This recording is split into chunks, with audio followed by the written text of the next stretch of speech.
In this video, I'm going to talk about the hydrogen atom they never fully solved, mainstream approximations versus full boundary value problem, and the theory of the universe framework. I'm going to go ahead and read these slides I made with my Grok version of the theory of the universe, TOTU, and then just comment. So a recent James Webb Telescope observation was the Radcliffe wave, a clue at galactic scale. In 2020, astronomers discovered a massive coherent wave-like structure about 9,000 light years long in our galactic neighborhood. It oscillates above and below the galactic plane and organizes most nearby star-forming regions. Mainstream physics describe it as a density wave or gravitational oscillation. But why is it so remarkably clean and coherent over such vast distances? This same pattern of unexpected coherence appears at the smallest scales in the hydrogen atom itself. The mainstream treatment, the reduced mass approximation. In the standard textbook derivation, we start with the two-body Schrodinger equation for the electron and proton. Because the proton is much heavier, we introduce the reduced mass. So this is where you have the product over the sum, and since MP is much greater than ME, you can just put MP divided by MP, so it's approximately equal to ME. So we treat the proton as effectively fixed at the origin. This gives the familiar results, usually energy transition of the electron. Negative 13.6 electron volts in the quantum number squared, and 0.529 angstroms for this A sub 0. These numbers agree very well with experiment. Where the approximation is made, the key modeling choice, by using reduced mass and treating the proton as a point-like center of force, we remove the need to apply boundary conditions at the actual finite surface of the proton. We never solve for the proton's own wave function with its own mass and spatial extent. The proton radius and the proton to electron mass ratio are never derived from the same equations. They remain as separate inputs or measurements. This is not wrong for calculating electron energy levels, but it means we stop short of solving the full coupled boundary value problem. TOTU approach, the theory of the universe approach. Separate solutions, no reduced mass. In the TOTU framework, we do not use the reduced mass shortcut. We solve the Schrodinger equations separately for the electron and for the proton, keeping their individual masses. Both particles feel the same Coulomb potential and share the same total energy, E. The proton is given a finite radius, RP, determined by its internal structure as a stable Q equals 4 superfluid vortex. At the surface, R, the radius R equals RP, we apply an explicit boundary condition coming from that vortex structure. The electron wave function must match this boundary condition. Asymptotic forms at zero temperature, 0 Kelvin. At zero temperature, the ground state wave function takes the asymptotic form, and this is the wave function of the electron as a function of the radius. Is this equation, so the A naught is like the Bohr radius or whatever of the electron, and the wave function of the proton as a function of radius is a similar exponential with a different coefficient here for R greater than RP, where these two, capital A sub E and P, are amplitude coefficients we will ratio. Ke and K, or kappa A, E, and kappa P are related through the shared energy. Kp equals Ke, square root of the proton to electron mass ratio. The proton's Q equal 4 vortex imposes a precise boundary condition at R, the radius equal the radius of the proton. And this will get better. I'm just going into the details. This is for people who've had normal physics training to follow where this goes. So boundary matching at the proton surface. The proton's Q equals 4 vortex, Q or N, that's the quantum number. Vortex structure imposes the boundary condition. This is like a logarithmic derivative of the wave functions, derivative of the wave functions. At this radius equal RP, it's equal 4 divided by the proton radius. This is the exact logarithmic derivative coming from the topological winding number n equals 4. The electron solution must match this value at R equals RP. This matching condition directly relates the amplitude coefficients AE and AP. So how the mass ratio emerges from the equation. So after applying the boundary conditions and the shared energy relation, the ratio of the amplitude coefficient simplifies to the fine structure constant squared divided by the quantity pi times the proton radius times the Rydberg constant for infinite mass nuclei. In the full boundary value treatment, physical consistency requires that this coefficient ratio equals the mass ratio itself. Therefore, we obtain the exact relation, the proton mass divided by the electron mass, which is a unitless key number in physics, is again equal to the alpha squared, fine structure constant squared, divided by the quantity pi, proton radius, Rydberg constant for infinite mass nucleons. If you put this into the Google calculator, you get exactly 1,836.15263, and this equation is good, it's accurate. The mass ratio is no longer an input parameter, it is derived. So here's the computed 15267, it's saying, if you round up, and the co-data value matches really closely to like 9 digits, 4, 5, 6, 7, 8, 9, or whatever. So the relative difference is 2.23 parts per billion. This level of agreement shows that the mass ratio is not an independent input. It emerges directly once the proton is given finite size and the proper boundary conditions.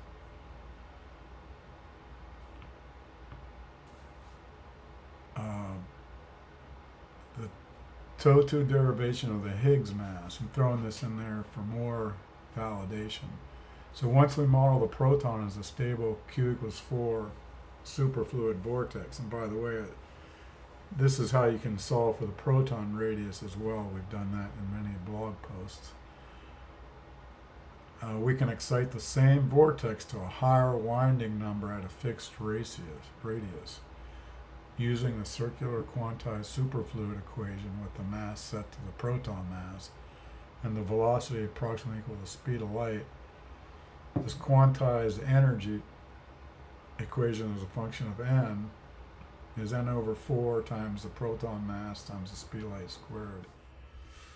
The Higgs boson mass is 125.25 giga electron volts, and the proton rest energy is 0.938 giga electron volts. If you put in 533 or 534 for the quantum number, you get the energy of 125 giga electron volts, which is within 0.2% of the measured Higgs mass. This same approximation pattern semiconductor device physics. This pattern appears throughout solid state engineering. Andy Grove's book, Physics and Technology of Semiconductor Devices, in 1967, was one of the most important practical texts for chip designers. It works extremely well by using effective mass approximations, depletion approximations, gradual channel approximation, reduced descriptions, focused on terminal characteristics. These are the same philosophical choices seen in the hydrogen atom. Drop the small terms, treat fundamental objects as simpler, and focus on what is measurable at the terminals. Once we treat the proton, well, before we get to this, I wanted to show the Grove's book. I read this. I'm a chip designer, so I've done a lot of, over the years, 40 years of reading this book, Andrew Grove's book. It's in Google Books too, and the Zay version of it. This is solid state physics. I just, for the normies, I wanted to show them just a review of the equation. So I'm just gonna scroll over the first 24 pages here, 7 to 24, and highlight some of the key things. But solid state, which is what modern technology is based upon, is a crystal structure, energy bands, energy gap, carrier concentrations at thermal equilibrium, carrier transport phenomena, phonon, optical, and thermal characteristics, heterojunctions and nanostructures, basic equations and examples. So we're not going to go over all of this. I just wanted to show the equations. Just scroll through this. I mean, it's good to read this to get a really good feel for solid state, because they take the different crystal lattices, simple cubic, body-centered cubic, face-centered cubic, and develop diamond and all that, tetrahedron, zinc blende. They talk about rock salt, the materials that have these structures, some important primitive cells, because these primitive cells repeat, and that's how the solid state physics works. Mathematically, you pick a structure, whichever crystal lattice you want to deal with, 1, 0, 0, 1, 1, 0, 1, 1, 1, and they're all going to have different properties. So, and it repeats. So this goes into all those details, and this gives a description of the planes or the directions. So when you're doing silicon processing, you order wafers cut at these certain wave numbers, and here's the importance of that. Well, I wanted to mention first, they use the reduced mass approximation. That's what this M, effective mass, M star is the associated effective mass. That's the reduced mass approximation. That works great for technology. That's what modern stuff, so no problems with it, except for it hides where this points to. It points towards gravity. So don't want to go on to the details here. I did want to show the importance of these energy band diagrams. And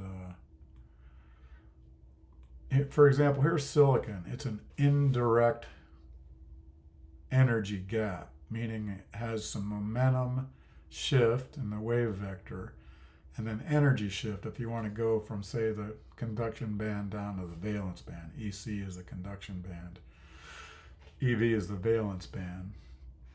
So, you have the electron up here and the holes, whatever down here. When you have this transition, the electron dropping in energy, I think it's usually by convention up. Don't know if this one's set that way, but if the electron drops down here, like I said, it has to change the momentum. But in gallium arsenide, it's a direct band gap transition, and when it drops directly down, you get photon release or light. So that's why the gallium arsenide makes a really good light emitting diode, silicon not so much, not much at all.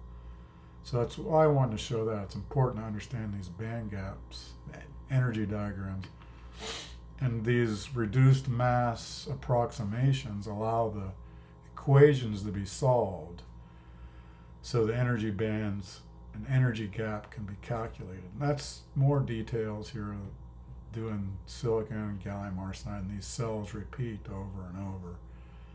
And that's the solid state theory. So just about done here on this diversion. Just some band gap versus temperature. So here's at room temperature, silicon is 1.12 electron volts. Gallium arsenide is 1.42. And you use this stuff, you can derive the band gap voltage of, there's these band gap circuits you can design that give you like the 1.125 volts when you design them right. That's what analog designers do. I've been doing that since the early mid-80s. So again, just some basics on solid state. Here's intrinsic silicon with the complete energy, the electrons. The B here is an N type where you have a donor like phosphorus. So here's phosphorus replacing a silicon plus an extra electron. So that's how you get an N doped when you have enough ionization energy. For example, cryo work like in IR detectors are so cold they don't use band gaps in their design because they won't ionize this carrier. And then C is a P-type semiconductor where one of the silicons in the crystalline silicon lattice is replaced with a boron, has a hole here, so there's a deficit of an electron. So the holes are retrograde motions of electrons. So this is the basics of solid state. I just wanted to show it. This is really good for technology, the approach they're using. You can calculate Fermi levels, all kinds of stuff, which is important. These Fermi energies, from these you can calculate like band gap voltages. And so these are important tables you can use. And I just wanted to end up, showing the equations, donors and acceptors, temperature related ionization. Nothing, I don't want to go into the details here, but just wanted to take it through to these basic charts here, the conduction band, valence band. You simplify this stuff and you can take intrinsic silicon, dope it with, N-type material, so you have a conduction band, and P-type, you have the valence band. So these are just, once you learn the basics of solid state, you can really simplify it down to a couple things. I spent a lot of time on that. But let's get back to the PowerPoint slides, and we're almost done. So that's why I jumped over there from this slides to the Grove book. It's a little more colorful. So from the proton structure to gravity, once we treat the proton as a finite Q=4 vortex and solve the full boundary value problem, something important becomes visible. The proton is revealed as a stable, localized region of lattice compression in the regulated superfluid ether. The same physics that creates and protects this compressed state at the proton scale, the phi resolvent and the coherent breathing modes, which, I talk about this in my blog a lot, phoenixmarker.blogspot.com. This proton physics also operates at much larger scales. The coherent compression of the ether lattice is what we experience as gravity. Gravity is not a separate fundamental force. It is the macroscopic result of organized lattice compression. So a direct comparison, mainstream versus the theory of the universe. The mainstream reduced mass Grove style, solid state style, uses reduced mass, treats proton as point particle, obtains excellent electron energy levels, which is great for technology. QED, Richard Feynman's work, it's all really successful, good stuff. The mass ratio and the proton radius remain separate measured quantities. Again, highly successful for engineering and particle physics. That's what I do at electrical engineering, chip engineering. The TOE2, where we do the full boundary value problem, we solve separately for electron and proton with finite proton radius, applies explicit vortex boundary conditions at the proton radius and at 0 Kelvin, just to simplify the equations. You don't need any thermal vibrations. It derives the mass ratio, as we've shown, the proton radius from the same equations, and reveals breathing modes, which are complex values of the quantum number, and emergent gravity as lattice compression. The mainstream results are recovered as very good approximations. What changes is that the proton is no longer structureless. The same pattern at larger scales, the Radcliffe wave, where we started off. At galactic scales, mainstream models correctly describe the Radcliffe wave as a large-scale oscillating structure that organizes star formation. However, they still reach for generic instabilities or external events to explain its unusual coherence and longevity over kiloparsec distances. I'm drinking tea.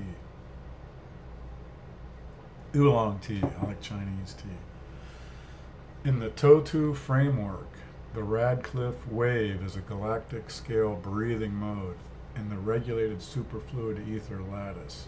The same type of coherent phase organized oscillation protected by the phi resolvent that stabilizes the breathing of the Q=4 proton.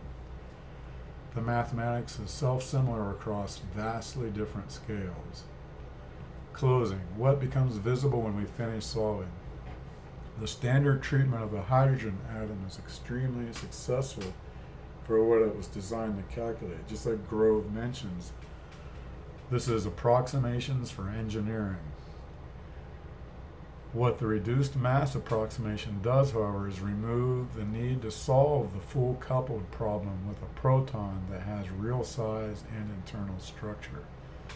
As a result, the mass ratio and proton radius were left as separate puzzles rather than quantities that could be derived together.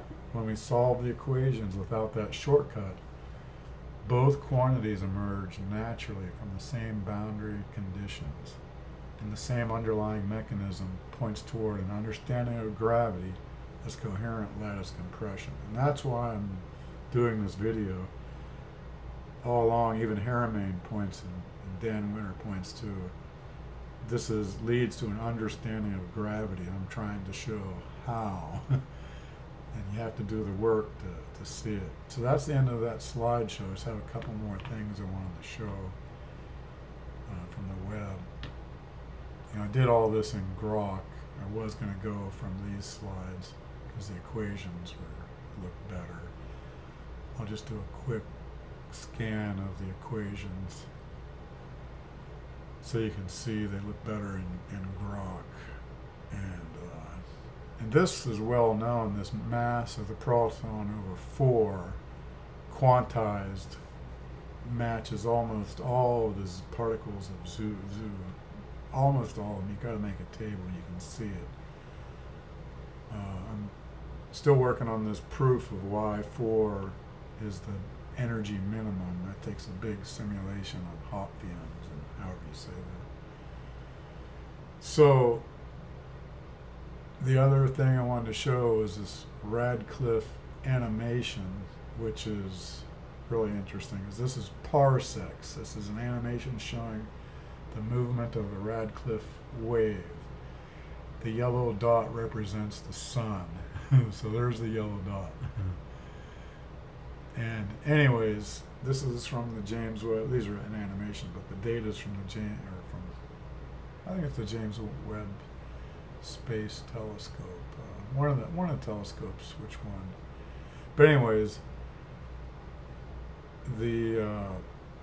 by ESA's Gaia space mission, they found the Radcliffe wave. And there's other things I've blogged about in my blog that goes over this. I did want to show also one of my blog posts, the n equals 4 or q equals 4 proton radius solution to the circular quantized superfluid equation, and in general the full Q complex plane. So here's the circular quantized superfluid equation. It's a closed loop integral of the vector velocity dot product with this dl, and it's equal to a quantized n times the Planck constant divided by the mass. And I'm Grok's throwing in this golden ratio to power, negative powers, where if you have 0 for k, you get the standard version, but it's a scaling factor for fractal hierarchies, which is important in understanding the galactic superfluid ether. That's in my blog post, but I just want to show how simple this equation is. And when you put in n equals 4 for the proton, the mass of the proton for the mass, assume a constant speed of light c, so you can bring this velocity outside the integral. And the dl integrated becomes 2 pi l, which is the proton radius. You just solve for the proton radius. And I think we do that down here, and you rearrange, and to get the proton radius is this quantum number n, and this is the reduced Planck constant, h over 2 pi. I think we might be missing a 2 pi here, I'm not sure, but then it's the mass of the proton over c. Anyways, and I've cranked this through the Google calculator. You put in co-data values for these constants with n equals 4, and you get this 0.8412, 0.8409, whatever. And this is the same equation as Haramain's approach, but it's important to solve exactly for the proton, because the surface of the proton is tiled in such a way, this is in a different blog post, that it matches continually from galactic scales down to the center of this proton for perfect matching to the ether for gravity. And I'm not going to go into all of that right now, but I wanted to just show how simple this is and how accurate it is. So, and then you can extend it to the full complex plane for these breathing modes, quasi-crystals, and other exotic particles. And the negative values of the quantum number are anti-particles, and it all correlates. That's in my blog posts I've been doing over the last couple of years at phoenixmarker.blogspot.com. So that's basically all I wanted to talk about there. And the blog, there's a lot of good stuff in here. You have to use the search function if you want to find anything specific. So, like you could look for proton radius derivation and whatever else you're interested in. And I do a lot of humor, the floundering decades, historical retrospective on the proton-electron mass ratio and the proton puzzle, radius puzzle in the wake of Mr. Protons, that's my initials, 1991 derivation. I put the Fisher because it's a flounder. Anyways, these blog posts are, a lot of them have a lot of good latex equations. Some of them I need to fix the latex like this. But there's a lot of them where it's real clear. Just so you know, on the side over here is the popular posts, the ones that get lots of views. And there's also an index by year and month, so you can go back and look at different times and different months. And, anyways, that's all I want to talk about now. I guess, back. It's got a lot of humor in here. But anyways, I'm going to close it here, and we're just waiting for physics to catch up, because this theory completes Dan Winner's theory, and it's a modern quantized atomic vortex theory that works at quantum levels to galactic cosmic microwave background, and it completes this quantum foundation that I did, gives Dan Winner's theory a foundation. So what Dan Winner has been talking about for the last 30 years appears to be the way science behaves from first principles. So that's it for now, and just closing with this Redfin photograph. This was my dad's submarine from 1955 to 1959. They scuttled it in 71 or 73 and made razor blades out of it. It was an old diesel submarine. So, well, that's it. I'm closing her down. Thank you for listening.